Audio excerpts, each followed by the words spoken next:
श्रोत्यानो, आज आम्ही योहानाचे शुभवर्तमान ह्याच्या पहिल्या अध्यायाच्या 4 पासून पुढच्या वचनांवर विचार करणार आहोत. जर आपणाजवळ नवीन करार आहे तर अवश्य उघडा. योहानाचे शुभवर्तमान पहिला अध्याय 4 पासून पुढची वचने. आम्ही पाहिलं होतं श्रोत्यानो, की प्रारंभी शब्द होता आणि शब्द देवासह होता आणि शब्द देव होता. तोच प्रारंभी देवासह होता. सर्व काही त्याच्याद्वारे झाले आणि जे काही झाले ते त्याच्या वाचून झाले नाही. हा शब्द म्हणजे प्रभू येशू ख्रिस्त. प्रभू येशू ख्रिस्त प्रारंभापासून आहे आणि तो तेव्हापासूनच देवासह होता. हा शब्द स्वतः देव आहे. आता आपण 4थ्या वचनात वाचूया. त्याच्या ठायी जीवन होते व ते जीवन मनुष्य मात्राचा प्रकाश होते. आता आमचा सामना दुसऱ्या काही गोष्टींशी होत आहे. जगातल्या अगदी सर्वसाधारण गोष्टी, प्रकाश आणि जीवन. मूळ भाषेत झू आणि फॉस हे 2 शब्द आहेत. झू पासून आमचा झुओलॉजी हा शब्द आला आहे, जीवशास्त्र, आणि फॉस पासून फोटो हा शब्द आला आहे. ह्या 2 गोष्टी अर्थात जीवन आणि प्रकाश इतक्या साधारण आहेत की त्यांना आम्ही फार सहजपणे घेतो. जीवन आम्हाला सगळीकडे आढळते. पावलोपावली आम्हाला सगळीकडे जीवन आढळते. परंतु काय आपण ह्याचे स्पष्टीकरण देऊ शकता? दुसरी एक साधारण गोष्ट म्हणजे प्रकाश. प्रकाश काय आहे? प्रकाश खरोखर काही आहे किंवा तो फक्त लहरी आहे? ही एक विचार करण्यासारखी गोष्ट आहे. कारण श्रोत्यानो, प्रकाशाचे जे किरण आहेत ते वस्तूला पार करून जाऊ शकतात. आपणाला माहीतच आहे की विशिष्ट प्रकारचा प्रकाश, जरी ती एखादी वस्तू त्या प्रकाश लहरींना थांबवू शकते, तरी त्यातून आरपार जातो. मग हा प्रकाश आहे तरी काय? लक्षात घ्या श्रोत्यानो, की आपण अशा गोष्टींना हाताळीत आहोत ज्या आधारभूत आहेत. जरी मानवाला आज त्यांच्याविषयी विज्ञानाच्या आधारावर थोडे बहुत माहीत आहे, तरी आम्हाला हे कबूल करावे लागेल की आम्हाला पूर्णपणे माहीत नाहीत. वचन आम्हाला सांगतं की त्याच्या ठायी जीवन होते. येशू ख्रिस्तात संपूर्ण जीवन आहे. त्याच्या ठायी जीवन होते व ते जीवन मानवासाठी प्रकाश होते. श्रोत्यानो, तुम्ही व मी अशा विश्वात राहतो जे अंधकारपूर्ण आहे. वास्तविक पाहता हे भौतिक रूपाने काही अंशी अंधकारमय आहे, परंतु परमेश्वराने म्हटले की प्रकाश हो आणि प्रकाश झाला. परमेश्वराने प्रकाशाचे स्रोत जागोजागी ह्या विश्वात कायम केलेत. आम्हाला माहीत आहे श्रोत्यानो, की पृथ्वीपासून काही अंतरावर गेल्यानंतर त्या ठिकाणी मुळीच प्रकाश नाही. काळाकुट्ट भीषण अंधकार आहे. तेथे असे काहीच नाही ज्यावरून सूर्याचा प्रकाश परिवर्तित होऊन प्रकाश पसरू शकेल. आमची ही पृथ्वी ह्या विश्वात अंधारामध्ये स्थिर आहे. तरी सुद्धा आत्मिक अंधाराच्या तुलनेत हा अंधार काहीच नाही. जेव्हा सूर्यास्त होतो तेव्हा भौतिक रूपाने सर्वत्र अंधकार पसरतो, परंतु दिवसातील 24 घंटे ह्या ठिकाणी आत्मिक अंधकार पसरलेला असतो. एक भयंकर भीषण आत्मिक अंधकार. मानवाला परमेश्वराची ओळख नाही. तो देवाशी बंड करीत आहे. तो पापामध्ये अशा प्रकारे डुबलेला आहे की पापाने मानवाला आंधळे केले आहे. श्रोत्यानो, वचन आम्हाला सांगतं की प्रभू येशू ख्रिस्तात जीवन आहे आणि ते जीवन मानवाला प्रकाश देते.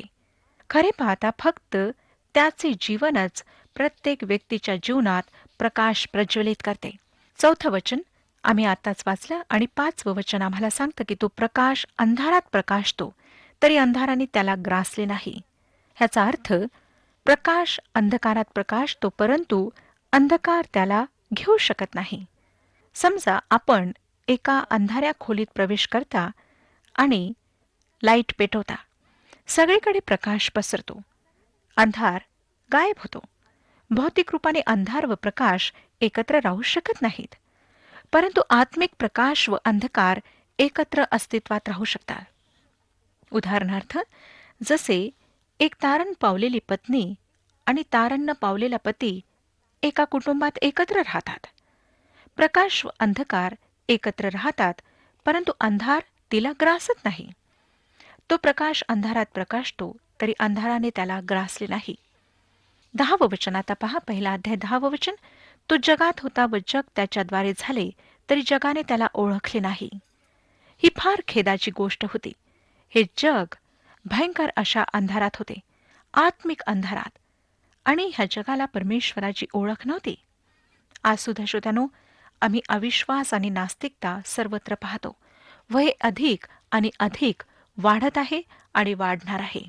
11वं वचन. जे त्याचे स्वतःचे त्याकडे तो आला, तरी त्याच्या स्वकीयांनी त्याचा स्वीकार केला नाही, परंतु जितक्यांनी त्याचा स्वीकार केला तितक्यांना, म्हणजे त्याच्या नावावर विश्वास ठेवणाऱ्यांना, त्याने देवाची मुले होण्याचा अधिकार दिला. तो त्याच्या स्वतःच्या विश्वात आला. ह्या विश्वाचा निर्माण करता तोच आहे. परंतु श्रोत्यानो, वचन आम्हाला सांगतं की त्याच्या स्वकीयांनी त्याचा स्वीकार केला नाही. त्याने त्यांना देवाची लेकरे होण्याचा अधिकार दिला. हे त्याच्या नावावर विश्वास करणाऱ्यांसाठी आहे. आपण त्याच्या बाजूला उभे राहून असे म्हणू शकत नाही की मी त्याच्यावर विश्वास ठेवतो. आपणाला स्वतःला पूर्णपणे त्याच्या हातात द्यायचे आहे. ज्या प्रकारे श्रोत्यानो, एखाद्या खुर्चीच्या जवळ उभे राहून आपण असे म्हणू शकत नाही, ही खुर्ची माझा पूर्ण भार सांभाळत आहे. जोपर्यंत त्या खुर्चीवर आपण बसणार नाही, आपला संपूर्ण भार त्यावर टाकणार नाही, तोपर्यंत अशा प्रकारे आपण म्हणू शकत नाही. आता जेव्हा आपण म्हणता की आम्ही ख्रिस्तावर विश्वास ठेवला आहे, तर आपणाला स्वतःला पूर्णपणे त्याच्या हातात द्यायचे आहे. प्रश्न हा उठतो की काय आपण त्यावर विश्वास ठेवला आहे? त्यावर आपला भरोसा आहे? काय आपण म्हणू शकता की तो माझा तारणारा, माझे सर्व काही आहे आणि मी त्याच्यावर पूर्णपणे विसंबून आहे? श्रोत्यानो, हा प्रश्न मी आपणाला विचारत आहे. काय आज ख्रिस्त आपला तारणारा आहे? जर तो तारणारा आहे, तर काय आपण पूर्णपणे स्वतःला त्याच्या हातात दिलेले आहे? पुढे आम्हाला आता बाप्तिस्मा करणाऱ्या योहानाची साक्ष वाचायला मिळते. 19वं वचन सांगतं, पहिला अध्याय 19वं वचन. पुढे यहूद्यांनी यरुशलेमहून याजक व लेवी ह्यांना योहानाला आपण कोण आहात असे विचाराव्यास पाठविले, तेव्हाची त्याची साक्ष हीच आहे.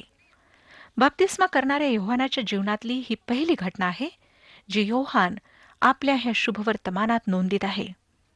ह्या मनुष्याची सुरुवात कशी झाली ह्याविषयी तो सांगत नाही. लुक्रू शुभवर्तमानामध्ये त्याच्या जन्माविषयी आम्हाला वाचायला मिळते. बाप्तिस्मा करणाऱ्या योहानाचा वृत्तांत याजक व लेवी यरुशलेमहून त्याला प्रश्न विचारण्यास येतात, ह्याद्वारे योहान सुरू करीत आहे. त्यांचा प्रश्न होता की आपण कोण आहात? ह्या प्रश्नामध्ये योहानासाठी स्वतःला उंच करण्याची मुभा होती. तो ह्या ठिकाणी स्वतःची प्रशंसा करू शकत होता, स्वतःला उंच दाखवू शकत होता. योहान कृ शुभवर्तमान 3रा अध्याय आणि 30व्या वचनामध्ये जेव्हा त्याच्या शिष्यांनी त्याने स्वतःला उंच करावे असा मोह त्याच्यावर आणला, तेव्हा त्याने काय उत्तर दिले? त्याची वृद्धी व्हावी व माझा ऱ्हास व्हावा हे अवश्य आहे. श्रोत्यानो, योहान जरी प्रभू येशूच्या आधी आला, जरी तो लोकांना शिकवण देत होता, जरी तो त्यांचे बाप्तिस्मे करीत होता, तरी त्याने येशूपेक्षा स्वतःला कधीच उंच केले नाही. त्याने म्हटले त्याची वृद्धी व्हावी व माझा ऱ्हास व्हावा हे अवश्य आहे. आज आम्ही जे विश्वासणारे आहोत, त्या आमचे असेच उत्तर आणि आमची अशीच वृत्ती असायला हवी. एकतर ख्रिस्त उंचावर असेल किंवा आपण उंचावर असाल. जर आपण ख्रिस्तापेक्षा स्वतःला उंच करीत आहात, स्वतःचे नाव प्रसिद्ध होण्याकरिता झटत असाल, तर आपल्या जीवनात ख्रिस्ताला स्थान नाही. परंतु जर आपल्या जीवनातील कार्याद्वारे, गोष्टींद्वारे, व्यवहाराद्वारे ख्रिस्त उंचावल्या जात आहे, तर ती अभिमानाची गोष्ट आहे. आता धार्मिक पुढाऱ्यांना त्याने काय उत्तर दिले ते आम्हाला वाचायला मिळते. 20वं वचन सांगतं, पहिला अध्याय 20वं वचन. त्याने कबूल केले, नाकारले नाही. मी ख्रिस्त नाही असे त्याने कबूल केले. हे लोक फार चतुरपणे त्याच्यासमोर म्हणत होते की तो मसीहा असावा. त्यांना मसीहाची आशा होती. परंतु योहान स्पष्ट करतो की तो ख्रिस्त नाही. ते चुकीच्या व्यक्तीकडे पाहत आहेत. कारण प्रभू येशू ख्रिस्त माझ्यानंतर येणार आहे. मी फक्त त्याचा मार्ग सरळ करण्याकरिता आलेलो आहे. 21 वचन. तेव्हा त्यांनी त्याला विचारले, तर मग आपण कोण आहात? एलिया हा काय? तो म्हणाला, मी नाही. आपण तो संदेष्टा आहा काय? त्यावर त्याने नाही असे उत्तर दिले. तो पूर्णपणे सर्व गोष्टींना नाकारीत होता. 22 वचन. ह्यावरून ते त्याला म्हणाले, ज्यांनी आम्हाला पाठविले त्यांना आम्ही उत्तर द्यावे म्हणून आपण कोण आहात हे सांगा. स्वतःविषयी आपले काय म्हणणे आहे ते, तो कोण आहे हे त्याने त्यांना सांगावे म्हणून आग्रह करीत होते. योहान स्वतःची ओळख कशा प्रकारे पटवून देतो पहा. 23 वचन. तो म्हणाला, यशया संदेष्टाने सांगितल्याप्रमाणे परमेश्वराचा मार्ग नीट करा, असे अरण्यात ओरडणाऱ्याची वाणी मी आहे. लक्षात घ्या की तो वाणी आहे, ख्रिस्त शब्द आहे. योहान वाणी होता. आम्ही सुद्धा ज्यांनी विश्वास ठेवला आहे ते आम्ही ख्रिस्ताची वाणी आहोत. व्यक्तिविशेषपेक्षा जो संदेश द्यायचा आहे तो महत्वाचा आहे. ती वाणी ख्रिस्ताचे गौरव प्रकट करीत होती. किती उच्च स्तरावरचा संदेश तो देतो पहा. तो म्हणतो की परमेश्वराचा मार्ग नीट करा. दुसऱ्या शब्दात त्याच्या येण्यासाठी तयार व्हा. म्हणजेच तो म्हणत आहे की स्वर्गाचे राज्य जवळ आले आहे, तुम्ही तयार व्हा. अर्थात त्यांच्या जीवनातील सर्व चुकीच्या गोष्टी, वाईट गोष्टी त्यांनी दूर कराव्यात असे तो त्यांना सांगत आहे. श्रोत्यानो, हे आम्हाला सुद्धा करायचे आहे. जेव्हा आम्ही असे करतो तेव्हा देवाशी सहभागिता करण्याचा मार्ग आमच्यासाठी उघडा होतो, मोकळा होतो. योहानाचे पहिले पत्र 1 अध्याय आणि 6 वचन सांगतं की त्याच्याबरोबर आपली सहभागिता आहे असे जर आपण म्हणत असलो पण अंधारात चालत असलो तर आपण खोटे बोलतो, सत्याने वागत नाही. तसेच योहानाचे पहिले पत्र 1 अध्याय 8 आणि 9 वचनाप्रमाणे ह्या सर्व गोष्टी पापांची कबुली देऊन आम्ही सरळ करू शकतो. हे वचन आम्हाला सांगतं की आपल्या ठाई पाप नाही असे जर आपण म्हणत असलो तर आपण स्वतःला फसवितो व आपल्या ठाई सत्य नाही. जर आपण आपली पापे पदरी घेतली तर तो विश्वसनीय व न्यायी आहे म्हणून आपल्या पापांची क्षमा करील व आपल्याला सर्व अनितीपासून शुद्ध करेल. तो म्हणतो की तो यशया संदेष्टाने जे सांगितले तेच ह्या ठिकाणी सांगत आहे. हे वचन आम्हाला यशयाचे पुस्तक 40 अध्याय आणि 3 वचनामध्ये वाचायला मिळते. नंतर 1 अध्याय 24 आणि 25 वचने सांगतात, पाठविलेली माणसे पुरुषांपैकी होती. त्यांनी त्याला विचारले, आपण ख्रिस्त नाही, एलिया नाही व तो संदेष्टाही नाही, तर बाप्तिस्मा का करिता? आता ते थोडा बिकट प्रश्न त्याच्यासमोर मांडत आहेत. तू ह्यापैकी कोणीच नाही तर तू बाप्तिस्मा का करतो? 26 आणि 27 वचने पहा. योहानाने त्यांना उत्तर दिले, मी पाण्याने बाप्तिस्मा करीतो, ज्याला तुम्ही ओळखीत नाही असा एक तुम्हामध्ये उभा आहे. तो माझ्या मागून येणार आहे, त्याच्या पायतणाचा बंद सोडावयास मी योग्य नाही. योहान म्हणतो की मी सेवक आहे, मी शिष्य सुद्धा नाही. मी फक्त सेवक म्हणून ह्या ठिकाणी आलो आहे. 28 वचन. यार्देनेच्या पलीकडे बेथानीत योहान बाप्तिस्मा करीत होता, तेथे ह्या गोष्टी घडल्या. मी आपणाला सांगितले होते श्रोत्यानो की योहान कालक्रमानुसार व भौगोलिकदृष्ट्या वृत्तांत आमच्या समोर मांडतो. येथे स्थळ, भौगोलिक जागा दाखविण्यात आली आहे आणि नंतर तो म्हणतो की दुसऱ्या दिवशी 29व्या वचनाची सुरुवात दुसऱ्या दिवशी ह्या शब्दांनी होते. 29 वचन वाचूया. दुसऱ्या दिवशी येशूला आपणाकडे येताना पाहून तो म्हणाला, हा पहा, जगाचे पाप हरण करणारा देवाचा कोकरा. तो फक्त त्याला मसीहा म्हणून नाही तर तारणारा म्हणून संबोधित आहे. तो जगाचे पाप हरण करतो. हा वर्तमान काळ आहे. कोणीही त्याच्याकडे कधीही येऊ शकते. ह्या ठिकाणी अब्रामाने इसाकाला जे उत्तर दिले होते त्याची पूर्णता आम्हाला पाहायला मिळते. उत्पत्तीचे पुस्तक 22 अध्याय 7 आणि 8 वचनांमध्ये अब्रामाने इसाकाला म्हटले होते, बाळा, देव स्वतः होमार्पणासाठी कोकरू पाहून देईल. आणि ते दोघे बरोबर चालले. योहान सांगतो की येशू कोकरा आहे. ह्याद्वारे सिद्ध होते की काईन चुकला होता व हाबेल बरोबर होता. हाबेलाने लहानसे कोकरू आणले होते. आता 1 अध्याय 30 आणि 31 वचने सांगतात, माझ्या मागून एक पुरुष येत आहे, तो माझ्या पुढे झाला आहे, कारण तो माझ्या पूर्वी होता. असे ज्याच्याविषयी मी म्हणालो तो हाच आहे. मी त्याला ओळखीत नव्हतो, तरी त्याने इस्रायलास प्रगट व्हावे म्हणून मी पाण्याने बाप्तिस्मा करीत आलो आहे. योहान सांगतो की येशू खरा बाप्तिस्मा देणार आहे. तोच पवित्र आत्मा आणि अग्नीने बाप्तिस्मा देणार आहे. 32 आणि नंतर 36 वचन सांगतं, आणि योहानाने अशी साक्ष दिली की आत्मा कबुतरासारखा आकाशातून उतरत असताना आणि त्याच्यावर स्थिर राहिलेला मी पाहिला. नंतर 36 वचन, येशूला जाताना न्याहाळून पाहून म्हणाला, हा पहा देवाचा कोकरा. श्रोत्यानो, प्रभू येशूविषयीची साक्ष योहान आपल्या शब्दांमध्ये देत आहे. 37 ते 39 वचने सांगतात, त्याचे हे म्हणणे त्या दोघा शिष्यांनी ऐकले व ते येशूच्या मागोमाग निघाले. तेव्हा येशू वळून त्यांना आपल्या मागे येताना पाहून म्हणाला, तुम्ही काय शोधिता? ते त्याला म्हणाले, रब्बी म्हणजे गुरु, आपण कोठे राहता? तो त्यांना म्हणाला, या म्हणजे पहाल. मग त्यांनी जाऊन तो कोठे राहत आहे ते पाहिले व त्या दिवशी ते त्याच्या येथे राहिले. तेव्हा सुमारे 10वा तास होता. हेच आमंत्रण तो आम्हातील प्रत्येकाला देत आहे, या आणि पहा. स्तोत्रसंहिता 34 अध्याय आणि 8वं वचन सांगतं की परमेश्वर किती चांगला आहे ह्याचा अनुभव घेऊन पहा. श्रोत्यानो, आज हे आमंत्रण आपणातील प्रत्येकाकरिता आहे की परमेश्वराचा अनुभव घेऊन पहा. आणि जोपर्यंत आपण स्वतः अनुभवणार नाही तोपर्यंत आपणाला त्याच्याविषयी काही समजणार नाही. ह्या ठिकाणी योहान वेळेविषयी किती स्पष्टपणे सांगतो ते आम्हाला दिसते. तो म्हणतो की तो सुमारे 10वा तास होता. संध्याकाळची वेळ होती. 40 ते 42 वचने, योहानाचे म्हणणे ऐकून त्याच्या मागे जे दोघे जण गेले त्यांच्यापैकी एक शिमोन पेत्राचा भाऊ अंद्रिया हा होता. त्याला त्याचा सख्खा भाऊ शिमोन पहिल्याने भेटला तेव्हा तो त्याला म्हणाला, मशिहा म्हणजे ख्रिस्त आम्हाला सापडला आहे. त्याने त्याला येशूकडे आणले. येशूने त्याच्याकडे न्याहाळून पाहून म्हटले, तू योहानाचा मुलगा शिमोन आहेस.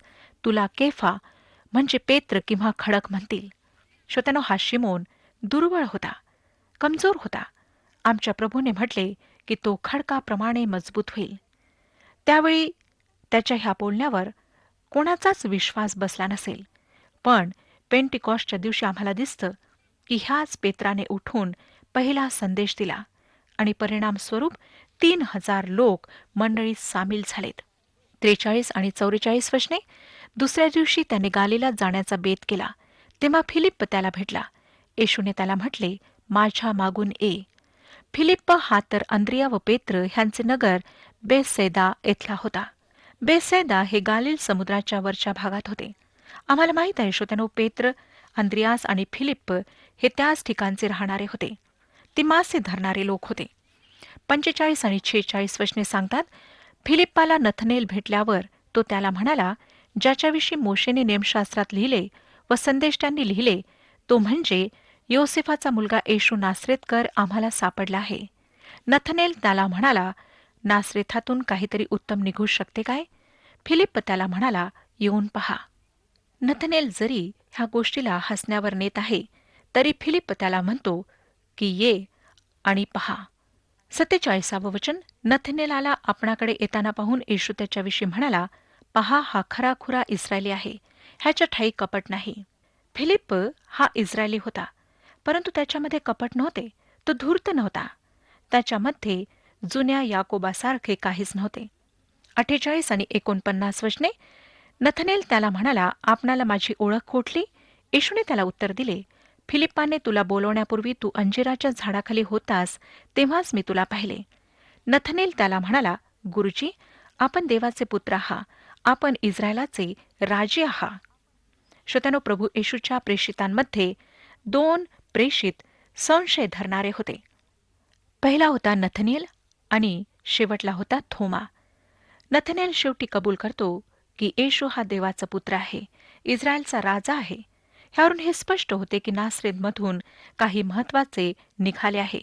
50वं वचन, येशू त्याला म्हणाला, मी तुला अंजिराच्या झाडाखाली पाहिले असे तुला सांगितले म्हणून तू विश्वास धरतोस काय? ह्याच्यापेक्षा मोठ्या गोष्टी तू पाहशील. अर्थातच नंतरच्या 3 वर्षात त्याने अनेक महान गोष्टी अनुभवल्यात. 51 वचन, आणखी तो म्हणाला, मी तुम्हाला खचित खचित सांगतो, आकाश उघडलेले आणि देवदूतांना चढताना व मनुष्याच्या पुत्रावर उतरताना तुम्ही पाहाल. श्रोत्यानो, प्रभू येशू ख्रिस्त शिडी आहे. फक्त त्याच्याचद्वारे आम्ही देवाशी संबंध स्थापित करू शकतो. प्रभू येशूने म्हटले, मार्ग, सत्य व जीवन मीच आहे. माझ्याद्वारे आल्या वाचून पित्याकडे कोणी येत नाही. तो शिडी आहे जिच्यावर आपण चढू शकतो ती नाही, परंतु ज्यावर आम्ही भरोसा ठेवू शकतो, ज्यावर विश्वास ठेवून आम्ही विसंबून राहू शकतो. ही फार महत्वाची गोष्ट आहे. अंद्रियास साक्ष देतो की येशू मसीहा आहे. फिलिप साक्ष देतो की येशू जुन्या कराराची पूर्ती आहे. नथनेल साक्ष देतो की येशू देवाचा पुत्र, इस्रायलचा राजा आहे. श्रोत्यानो, आपण येशूला काय समजता? काय तो आपला तारणारा आहे? आहे तर फार आनंदाची गोष्ट आहे. परंतु जर नाही, तर आज आपणाजवळ संधी आहे. आपण त्याला आपला तारणारा म्हणून स्वीकारू शकता. परमेश्वर ह्या विषयात आपले मार्गदर्शन करो आणि आपणास आशीर्वाद देव.